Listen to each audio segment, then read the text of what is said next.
Ótimo, vamos lá então. Pode abrir as suas Bíblias no livro de Efésios, tá bom? Efésios capítulo 5. Para vocês que estão talvez novos agora ou não têm nos acompanhado nas quarta-feiras, nós temos estudado esse livro de Efésios, começando do primeiro versículo do primeiro capítulo, e cada semana a gente tem estudado isso. A ideia de estudar palavra por palavra, versículo por versículo, todos os capítulos desse livro, tá? E até agora tem sido realmente uma grande bênção. Espero que Deus tenha enriquecido o seu conhecimento por meio dessas lições. Efésios capítulo 5, hoje o nosso foco vai ser em versículos 22 a 24. Versículos 22 a 24, tá? Mas eu quero recapitular um pouco com vocês sobre o que falamos na semana passada. Lembra que nós, na semana passada, finalizamos um trecho em que o apóstolo Paulo estava bem focado na nossa conduta como filhos de Deus em relação à igreja, né? Em como, quando nós estamos reunidos, como deve ser a nossa conduta, qual deve ser o nosso comportamento. Efésios, olha em versículo 25, capítulo 5, versículo 25, ele fala: sujeitem-se uns aos outros por temor a Cristo. Sujeitem-se uns aos outros por temor a Cristo. Lembre que a palavra, o termo que ele usa aqui, sujeitar, na língua original é interessante. A palavra é upotasso, tá? Eu quero te dar mais uma vez a descrição, porque isso tem a ver também com a lição de hoje. Tá? Essa palavra sujeitar significa submeter-se ao controle de alguém, também significa ceder à advertência ou o conselho de alguém. Essa palavra também significa obedecer, tá? E também naquela época era um termo militar grego, tá? Que significava organizar de maneira militar sob o comando de um líder. Se você for imaginar divisões de tropas, tá? Tudo debaixo do comando de um líder. Mas também tinha um uso não militar, que eles usavam com frequência. E olha só essa definição aqui. Era uma atitude, sujeitar, era uma atitude voluntária de ceder, cooperar, assumir responsabilidade e carregar um fardo. E carregar um fardo, tá? Eu acredito que é neste sentido que o apóstolo Paulo usa essa palavra sujeitar-se, tá? Eu creio que ele está dizendo que cada membro da igreja deve conviver com os outros com uma mente ou uma atitude voluntária de ceder, de cooperar, de assumir responsabilidades e também de estar disposto a carregar um fardo junto com os outros irmãos. É assim que o Paulo quer, né? Claro, sendo inspirado por Deus, quer que nós agimos como uma igreja. E isso exige humildade, tá? Isso tem tudo a ver com humildade, com uma disposição a ceder, uma disposição a cooperar, a colaborar com a sua igreja, ao invés de ser orgulhoso, ao invés de ser arrogante e ter um desejo constante de impor as suas ideias, de sempre querer impor as suas opiniões, de fazer com que as pessoas seguem aquilo que você quer fazer, o seu jeito, tá? Eu acredito que muitos conflitos e contendas e divisões podem ser totalmente evitados se a igreja seguisse esse conselho não, esses mandamentos, se cada um tivesse essa atitude de se sujeitar humildemente, tá, aos seus irmãos. Eu creio que até talvez várias igrejas que não existem mais hoje estariam ainda funcionando se essas igrejas teriam seguido fielmente a instrução do apóstolo Paulo, de sujeitar-se uns aos outros por temor a Jesus Cristo. Beleza? Aí depois do versículo 21, o apóstolo Paulo ele muda o foco dele. Agora ele coloca o foco dele na família, tá? Em como cada membro da família deve se comportar. Enquanto ele busca ser um imitador de Deus, enquanto a cada membro busca a ser semelhante a Jesus Cristo, qual deve ser a nossa postura? Qual deve ser a nossa postura? Agora, se você realmente quer medir a espiritualidade, se você quer medir o nível espiritual, a maturidade espiritual de alguém, você deve olhar para a conduta, a postura dele dentro do lar. Por que eu falo disso? Ou isso? Porque dentro dos nossos lares, nós somos quem realmente nós somos. Tá? Ou seja, nós não sentimos a necessidade de impressionar outras pessoas ou as pessoas da nossa família. Nós ficamos mais relaxados, mais confortáveis, tá? E aí então que nosso caráter verdadeiro é demonstrado.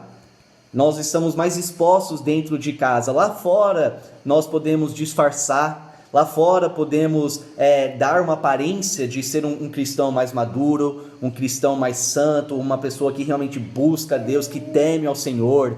Mas não adianta você fazer com que as pessoas pensam que você é um cristão lá fora, se você não está sendo um cristão dentro do seu lar. Não adianta você ser um cristão lá fora, se você não está sendo um cristão dentro do seu lar. E por isso que é tão importante que o apóstolo, que nós seguimos essas instruções. Se eu quero ser um cristão fiel a Deus, eu começo isso dentro da minha casa, em relação à minha família. Então, nesse contexto, o apóstolo Paulo começa a falar com os casais, que eu achei, na verdade, muito apropriado pelo tempo que estamos vivendo hoje.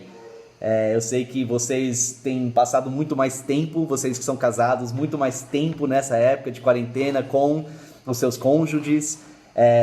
E eu sei que às vezes, ficando muito tempo junto, no mesmo lugar, no mesmo ambiente, pode causar uma certa tensão, né? Pode gerar um conflito, certos conflitos e dificuldades dentro do relacionamento. Então, eu acho que Deus já sabia, né, como ia encaminhando esse estudo, e Ele esperou para a gente estar falando sobre isso justamente nessa época. Então vamos lá. Primeiro Ele fala com as esposas, as mulheres, tá? Olha comigo em versículos 22 a 24. 22 a 24. Ele fala: mulheres, sujeite-se cada uma a seu marido, como ao Senhor. Pois o marido é o cabeça da mulher, como também Cristo é o cabeça da igreja, que é o seu corpo, do qual Ele é o Salvador. Assim como a igreja está sujeita a Cristo, também as mulheres estejam em tudo sujeitas a seus maridos. Tá bom? Tem muitas pessoas hoje em dia que declaram que a igreja, ou que a Bíblia, quer dizer, é um livro que apoia o machismo. Tem pessoas que acham que a igreja é uma instituição opressiva em relação às mulheres, que o cristianismo não realmente dá valor para as mulheres que nem a sociedade hoje tem dado. Que a igreja o cristianismo não reconhece que as mulheres são iguais aos homens. E pensam dessa forma e acaba apontando para versículos como nós lemos agora. Versículo 22, mulheres, sujeite-se cada uma a seu marido como ao Senhor. Mas essa ideia, na verdade, que o cristianismo suporta o machismo, que é opressivo às mulheres, vem de uma ignorância daquilo que o apóstolo Paulo está dizendo aqui. Na verdade, vem de uma mal interpretação, de não entender o que o apóstolo Paulo está realmente dizendo aqui, ou vem de uma atitude de não querer aceitar a ordem que Deus estabeleceu para a família. Então tem muitas pessoas hoje que até entendem o que o apóstolo Paulo está dizendo aqui, não enxergam que é algo talvez tão opressivo, mas mesmo assim não querem aceitar. Acham que o padrão do mundo, o padrão deles, de família, de como uma família funciona, como cada membro deve funcionar, eles acham melhor do que o padrão de Deus. Então eles vivem de uma forma contrária. Mas a realidade é que o cristianismo tem sido absolutamente essencial para o avanço dos direitos, das proteções e do reconhecimento do valor da mulher na sociedade. Tem sido absolutamente fundamental. E você podia talvez até argumentar que o cristianismo tem ajudado, tá, a mulheres na sociedade mais do que qualquer outra religião, qualquer outro movimento, qualquer outra ideologia na história da humanidade. Por exemplo, a primeira universidade que deu a oportunidade para as mulheres receberem uma educação mais avançada foi uma universidade cristã, em 1835, lá nos Estados Unidos. Enquanto a sociedade, enquanto o mundo negava isso, não deixava as mulheres ter acesso ao estudo, a avançar no seu conhecimento, o cristianismo, os cristãos já enxergavam de uma forma diferente. E tem muito mais exemplos do cristianismo. Se você olhar para como Jesus tratou as mulheres, né, é algo lindo de ver. Como ele começou a tratar mulheres de formas que nenhum outro líder, nenhum outro homem tratava as mulheres. Se você voltar para ver em Atos, o começo de Atos, de como a primeira igreja tratava as mulheres, tinha esse cuidado, esse respeito por elas, incluía as mulheres dentro daquilo que a igreja estava fazendo, aquilo não acontecia antes. Era algo totalmente diferente. Mas agora, também reconhecemos que dentro do cristianismo, tem pessoas que mal interpretam esses versículos. Também tem certas pessoas que usam esses versículos, distorcem o significado desses versículos e acabam aplicando isso da forma errada. Existem homens cristãos hoje que usam esses versículos para forçar as suas esposas a fazer aquilo que eles querem fazer.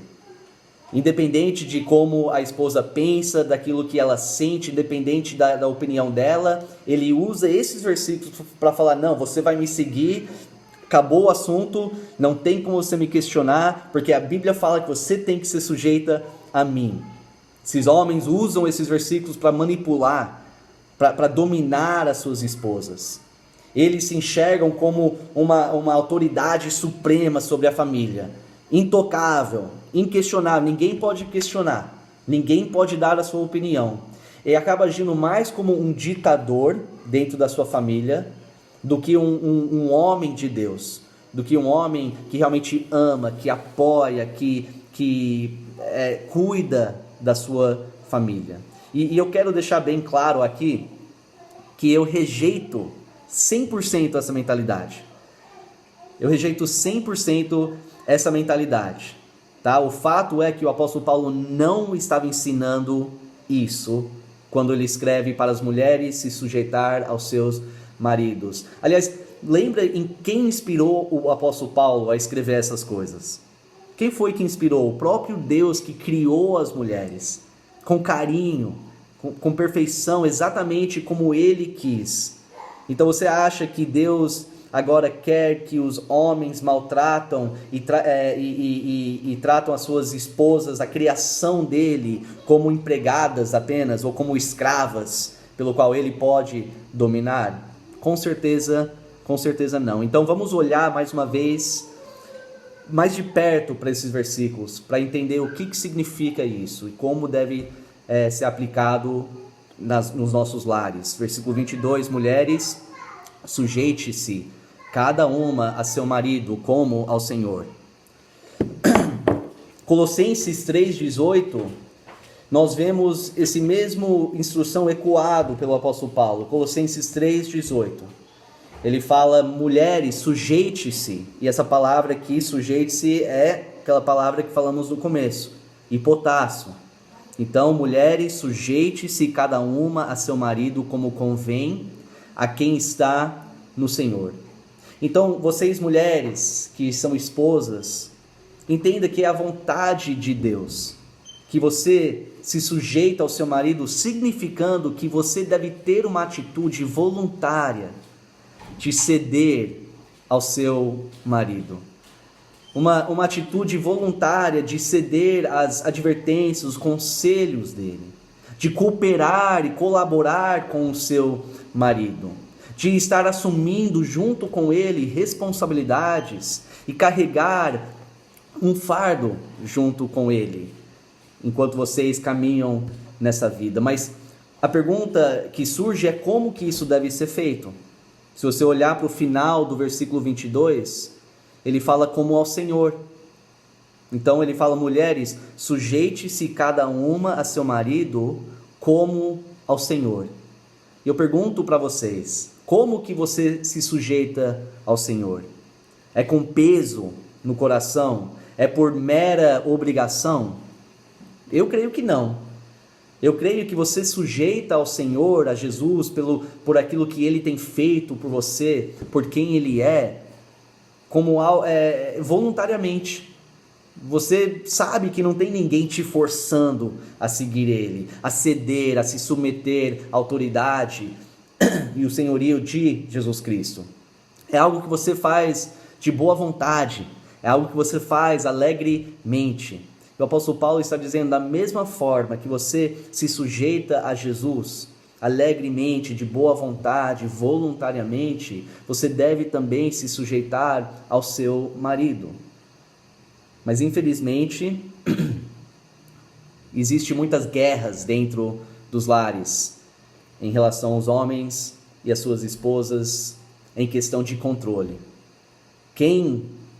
Há conflitos para ver quem vai realmente ter o controle dentro da família, quem tem realmente autoridade. E tem mulheres cristãs que têm uma dificuldade enorme de seguir o seu marido, uma dificuldade de ceder ao conselho, à advertência do marido. Mulheres que constantemente duvidam, questionam, combatem as decisões ou as opiniões ou ideias do seu marido. Talvez por causa de orgulho, eles acham que o seu marido é inferior, que não é tão inteligente, que não é tão sábio quanto elas são.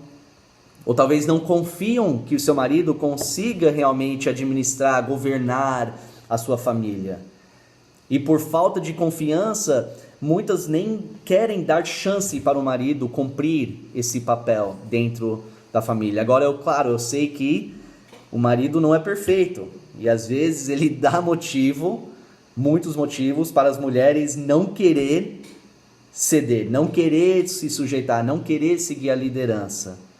Mas olha o que Tito, capítulo 2, versículos 4 a 5 falam. Se você quiser até abrir, eu vou tomar um pouquinho de água aqui.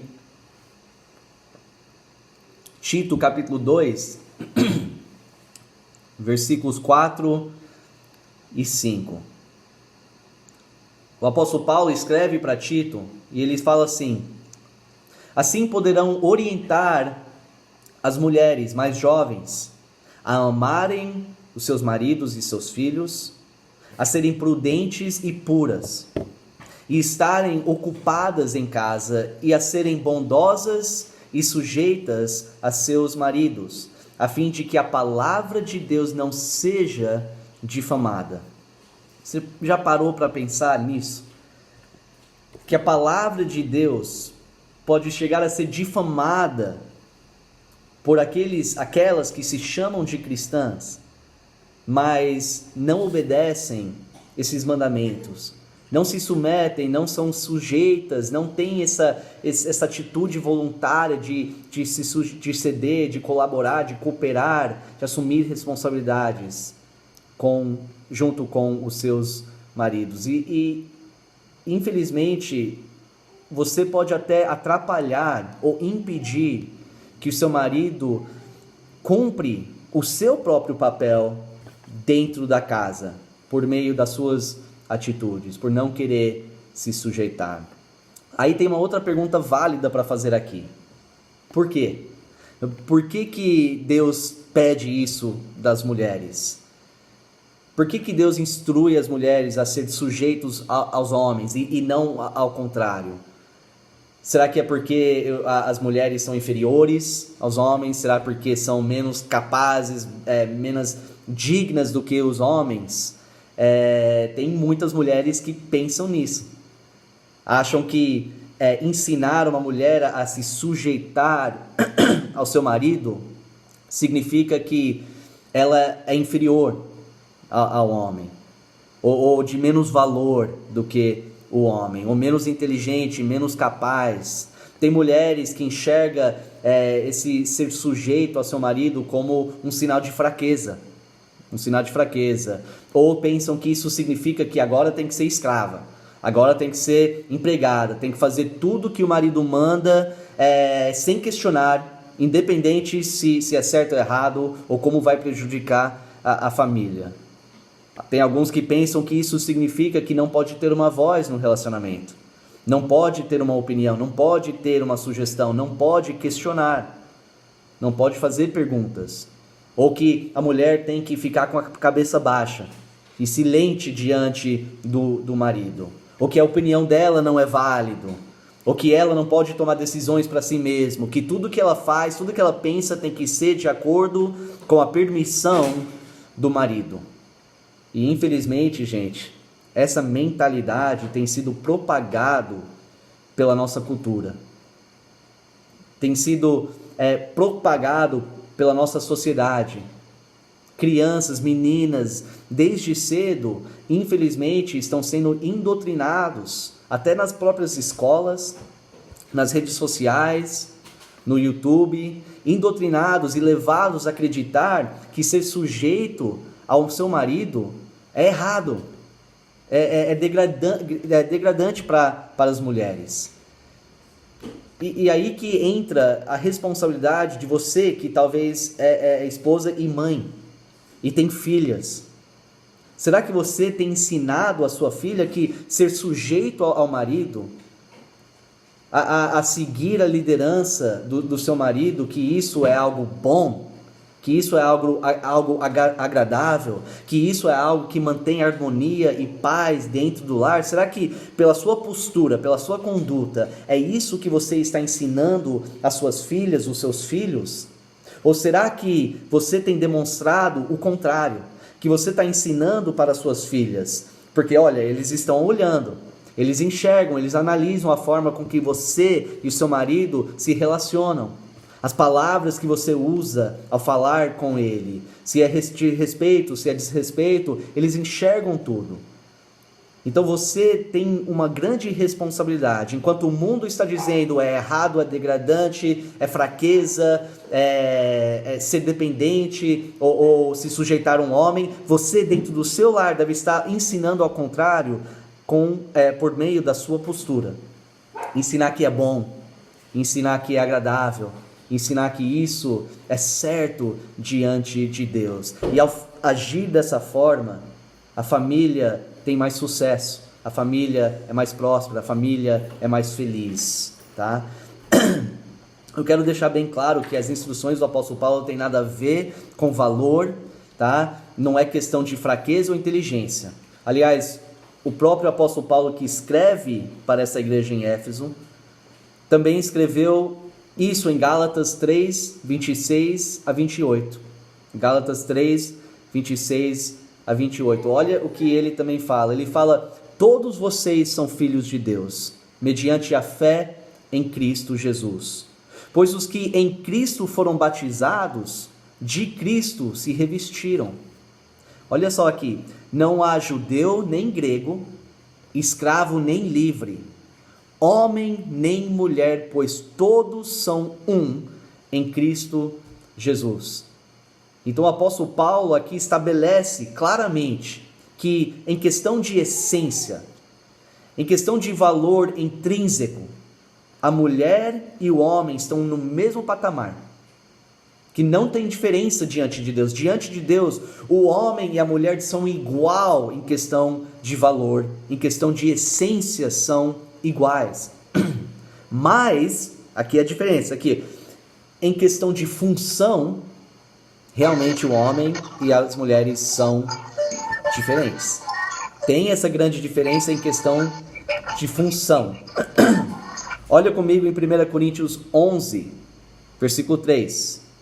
É o que a gente vê aqui o apóstolo Paulo instruindo. E esse versículo que estamos estudando de Efésios, é aqui que nós aplicamos, em questão de função, de papel do homem e a mulher. 1 Coríntios 11, versículo 3, o apóstolo Paulo diz o seguinte, ele fala: quero, porém, que entendam que o cabeça de todo homem é Cristo, cabeça da mulher é o homem, e o cabeça de Cristo é Deus.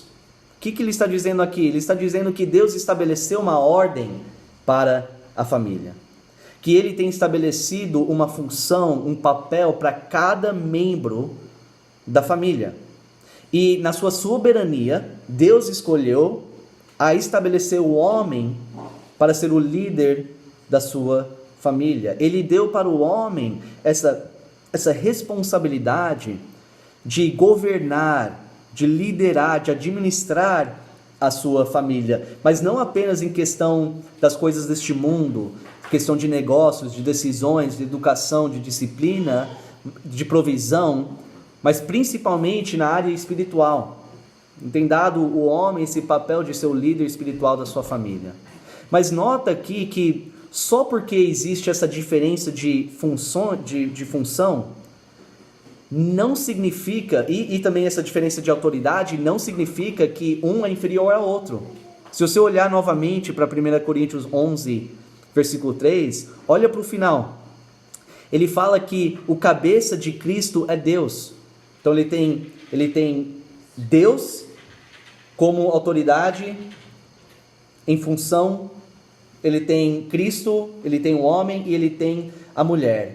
Mas nós acreditamos, e é um pilar central da nossa fé em Cristo, que Ele é Deus, que Ele faz parte da Trindade, que Deus o Filho e Deus o Pai, que eles são iguais em essência, que um não é inferior ao outro, tá? Mas mesmo assim você vê Cristo se sujeitando voluntariamente ao papel, à função de Deus o Pai.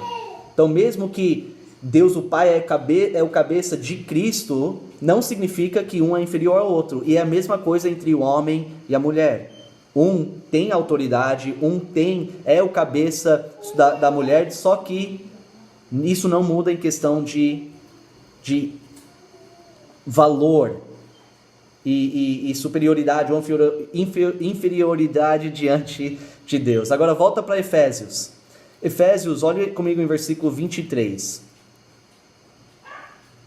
É justamente isso que o apóstolo Paulo está falando aqui. Versículo 23, ele fala: pois o marido é o cabeça da mulher, como também Cristo é o cabeça da igreja, que é o seu corpo, do qual ele é o Salvador.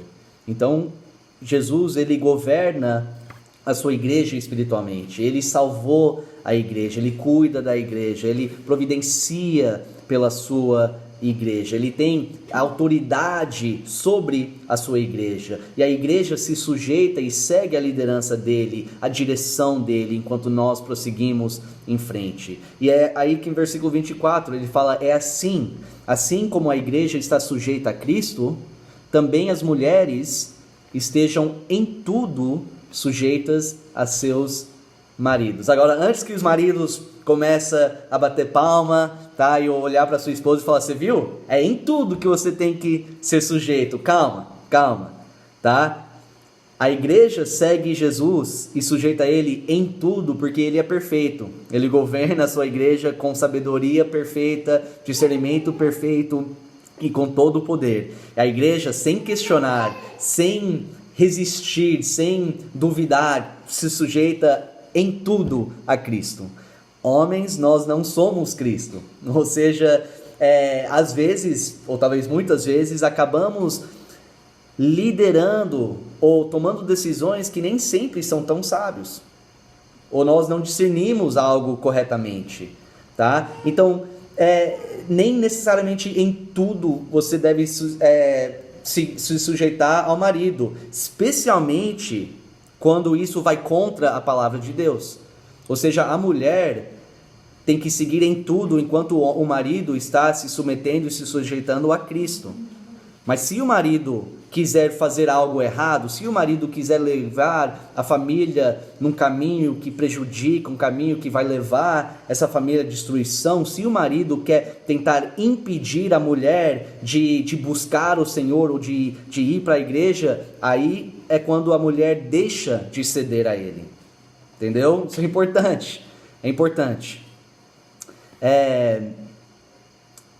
Parte de ser sujeito a Jesus Cristo para as mulheres, e fica tranquilos porque a semana que vem a gente vai estar falando sobre os homens, tá? Mas parte de ser sujeito a Cristo como uma mulher é você ser sujeito ao seu marido.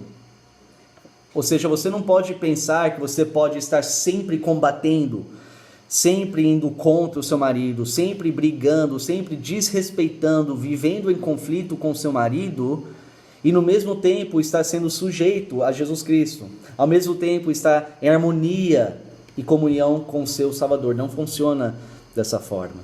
Então, parte de ser sujeito a Cristo é você se sujeitar ao seu marido, voluntariamente, de boa vontade. Estamos chegando agora próximo da conclusão. Eu quero que as mulheres também saibam que eu entendo que não é fácil. Eu sei que nós homens não facilitamos isso para vocês. Eu sei que muitas vezes, como eu falei antes, nós damos motivos para vocês realmente querer fazer o oposto disso. Eu sei que isso não é fácil porque nem sempre o seu marido age como Jesus Cristo. É uma coisa se sujeitar a Jesus que te ama, que te abençoa, que morreu por você, se entregou por você. É outra coisa se submeter ou se sujeitar ao seu marido que nem sempre se entrega por você, ou que nem sempre faz as coisas pensando em você e a família. Muitas vezes sendo egoísta e fazendo coisas que tem a ver apenas com ele, ou buscando os seus próprios interesses. Mas é justamente aqui que entra a questão da fidelidade com a palavra de Deus. É aqui que a sua fé, a sua obediência é provada, tá? É neste ponto que você tem a oportunidade de fazer o que é correto, o que é certo diante de Deus, independente do que a outra pessoa faz. Então não deixa a sua obediência a essa instrução ser baseado no comportamento apenas do seu marido. Tá? Deus quer que você se sujeita com a mesma disposição, porque isso, olha só, pode gerar resultados maravilhosos. Olha comigo em 1 Pedro, capítulo 3, versículos 1 e 2. Olha só que legal esse versículo. 1 Pedro 3, começando no primeiro versículo. Ele fala: do mesmo modo, mulheres, sujeite-se cada uma a seu marido, a fim de que, se ele não obedece à palavra, seja ganho sem palavras, pelo procedimento de sua mulher, observando a conduta honesta e respeitosa de vocês. Você vê como a sua conduta, fazendo a sua parte, respeitando, sendo honesto, cedendo, não querendo sempre impor, não combatendo, não brigando, não xingando, mas fazendo aquilo que o apóstolo Paulo nos instrui a fazer, você vê que isso tem a possibilidade de mudar o seu marido, tem a possibilidade de fazer com que ele venha a obedecer o Senhor, que ele venha a se sujeitar à palavra de Deus. E olha só, eu tenho visto isso muito dentro da igreja, sabe? Eu tenho visto que isso é verdadeiro. Eu tenho visto mulheres que vêm para mim, que reclamam talvez do marido, ou se entristecem pelo fato de que o marido não quer ir para a igreja, ou não é fiel à igreja ou à palavra de Deus. Eu tenho falado, então, mesmo assim, você faz a sua parte. Seja uma mulher de Deus, seja fiel ao Senhor, se sujeita a Jesus, se sujeita ao seu marido, respeita, seja honesta, trata da forma correta. E eu tenho visto que os maridos, através do comportamento da sua esposa, tem realmente voltado para o Senhor, ou se firmado com o Senhor, ou tomado a atitude de dele também cumprir o seu papel. Lembra, mulheres, o seu papel é de ser o auxiliador do seu marido. Então, se Deus te criou para auxiliar o seu marido, quer dizer que o seu marido não consegue fazer tudo isso sozinho, ele precisa de você. Nós precisamos das nossas esposas ao nosso lado, nos ajudando, nos dando as suas opiniões, as suas ideias, nos ajudando a tomar decisões corretas. Mas no final das contas, lembra das funções, né? E da questão que Deus colocou ele como o líder. E antes de finalizar, eu quero encorajar você a orar pelo seu marido. Você tem feito isso? Você tem orado constantemente por ele? Não é fácil, eu posso dizer isso por experiência, não é fácil ser um líder de família, não é fácil saber que nós temos essa pressão, essa responsabilidade imensa diante de Deus. Então ore pelo seu marido, pede para o Senhor dar sabedoria para ele, dar discernimento para ele, para que ele possa liderar a sua família da melhor forma possível, que ele possa liderar a sua família com sabedoria, com discernimento. Sabe por quê? Porque quando o seu marido está sendo abençoado por Deus, quando o seu marido está sendo guiado e direcionado pela sabedoria e o discernimento de Deus, isso deixa o fato de você se sujeitar a ele muito mais fácil e muito mais agradável. Então ore por ele, ele precisa disso, nós maridos precisamos disso. Espero que isso tenha ajudado, espero que isso tenha ajudado vocês entenderem um pouco melhor, ou simplesmente ter relembrado vocês mulheres do seu papel. Mas essa lição não foi apenas para as mulheres, é importante que os homens também entendam o que realmente significa a sua mulher ser sujeita. Não significa que ela é escrava, que ela não tem uma voz, que ela não tem uma opinião, que ela tem que se submeter a você, independente do que você faz ou que você fala. Não também é assim. Que a igreja possa ter o entendimento correto dessa instrução. Que possamos ter famílias saudáveis, ou seja, casais firmes e saudáveis, assim tendo famílias saudáveis, porque quando a família é saudável, as famílias da igreja é saudável, a igreja é forte, a igreja se fortalece. E quando tem uma igreja forte, firme, fortalecida, essa igreja consegue fazer o maior impacto na comunidade e neste mundo. Então eu quero ter mais uma palavra de oração antes da gente finalizar o nosso estudo aqui. Senhor Deus, nosso Pai, mais uma vez queremos te agradecer, Senhor, pela tua palavra. Obrigado pelas suas instruções. Nós enxergamos isso como algo precioso. Nós entendemos que se cada membro dentro de cada família seguir essas instruções, fazer a sua parte, que as nossas famílias vão estar em harmonia, que as nossas famílias vão estar firmes e fortes, as nossas famílias vão prosperar nos teus caminhos. Então que o Senhor possa fortalecer cada mulher, que o Senhor possa dar esse desejo e essa graça para cada mulher dentro das suas famílias, e que por meio da sua conduta, da sua postura, ela possa ser uma grande bênção para o seu marido e para os seus filhos. Seja abençoando cada um. Eu peço tudo isso em nome de Jesus. Amém. Amém.